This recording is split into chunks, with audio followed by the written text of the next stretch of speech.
E aí, pessoal que está na mira do concurso para delegado de polícia, chega mais, porque hoje a gente vai destrinchar um tema que, olha, faz um estrago na nota de muita gente. Vamos falar sobre o cálculo para o acordo de não persecução penal, o famoso ANPP, olhando direitinho para a tese mais recente do STJ.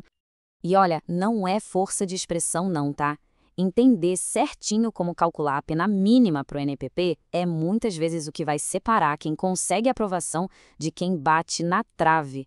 Dominar esse cálculo é um diferencial competitivo gigantesco. Bom, e aqui a gente chega no X da questão, né? A dúvida que paira na cabeça de todo mundo. O que acontece quando o crime tem uma majorante, tipo o uso de arma de fogo, ou quando se aplica a regra do crime continuado? Esses fatores entram ou não entram na conta da pena mínima de 4 anos? É exatamente isso que a gente vai deixar bem claro agora.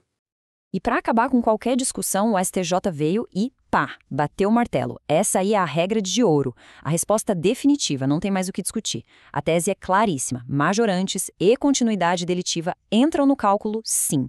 Esse é o nosso ponto de partida. É daqui que tudo começa. Tá, mas o que exatamente é essa tal de pena mínima em abstrato? É fundamental a gente entender isso direitinho. Pensa assim, é um cálculo objetivo, matemático, feito com base no que a lei diz antes mesmo de começar o processo. Não é para a gente tentar adivinhar qual seria a sentença de um juiz. A gente pega a pena mínima do crime e aplica o menor aumento que a lei manda para aquela situação específica. Simples assim. Beleza, a regra tá na mão, mas e na hora da prova, como é que a gente aplica isso? Vamos dar uma olhada agora nos 2 cenários que mais aparecem nos concursos para ver como essa tese do STJ funciona no mundo real. A lógica aqui é muito simples, pessoal. O princípio é um só. Usar sempre o menor aumento que a lei permite. Se a majorante tem um intervalo, tipo de 1/3 à metade, a gente usa a fração mínima, 1/3. No crime continuado, se a questão não falar nada sobre o número de crimes, a gente presume o mínimo, 2 crimes. E isso leva ao aumento mínimo de 1/6. Grava isso. O cálculo sempre vai buscar o menor aumento possível. Agora vamos para o que interessa, botar a mão na massa. Nada melhor que exemplos práticos para a coisa toda fazer sentido, né? Vamos pegar 2 casos clássicos de prova. Um roubo com causa de aumento e um furto em continuidade delitiva. Em um deles cabe NPP, no outro não. Vamos descobrir o porquê? Ok, primeiro round, roubo majorado. Pensa comigo, a pena mínima do roubo simples já começa em 4 anos. A lei ainda manda aplicar um aumento fixo de 2/3 por causa do uso da arma de fogo. Então a conta é 2/3 de 4 anos, o que dá 2 anos e 8 meses. Aí a gente soma isso à pena base e o resultado vai lá para 6 anos e 8 meses. Obviamente, ultrapassou e muito o limite de 4 anos. Logo, o requisito objetivo do ANPP não foi cumprido. Fim de papo. E agora, atenção máxima, porque é aqui que o examinador quer te derrubar. Essa é a pegadinha clássica. Mesmo que por um milagre da matemática nossa conta ali atrás tivesse dado menos de 4 anos, ainda assim não caberia a NPP. Por quê? Porque o artigo 28A do Código de Processo Penal proíbe o acordo em crimes com violência ou grave ameaça à pessoa. E isso, é a própria definição do crime de roubo. Muito cuidado com isso na prova.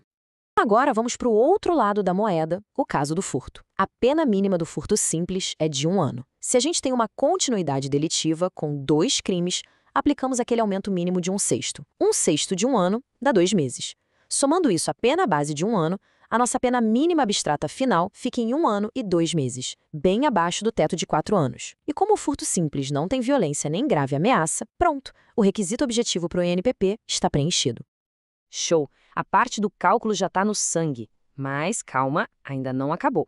Agora a gente precisa falar das barreiras intransponíveis, aquelas situações em que nem adianta fazer conta.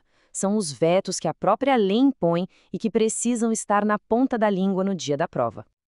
Olha, essa lista aqui tem que ser decorada. Não tem jeito. São as vedações absolutas que simplesmente encerram a discussão. Se o crime envolve violência, se a pessoa é reincidente ou se é um caso de violência doméstica, acabou.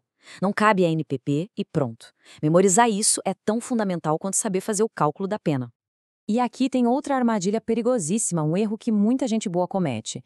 É a tentação de tentar adivinhar a pena provável que o juiz daria lá no final do processo, pensando em agravantes, atenuantes, no caso concreto. Esse exercício de futurologia é totalmente proibido na análise do NPP.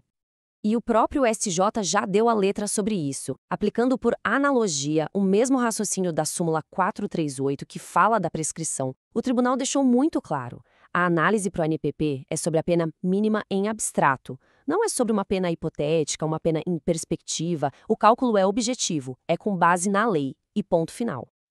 Então, para fechar com chave de ouro e garantir o ponto na prova, vamos a um checklist infalível. O bizu final.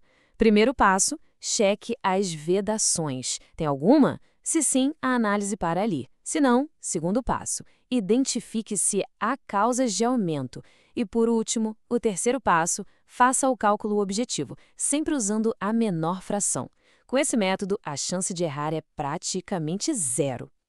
E aí, agora que a regra ficou cristalina, vamos pensar um pouco além?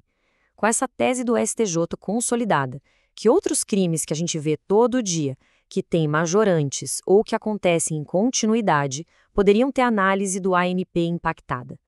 Pensa em estelionato, em alguns tipos de corrupção. O estudo não para por aqui, né? A ideia é continuar aplicando essa mesma lógica para dominar o tema de vez. Bons estudos!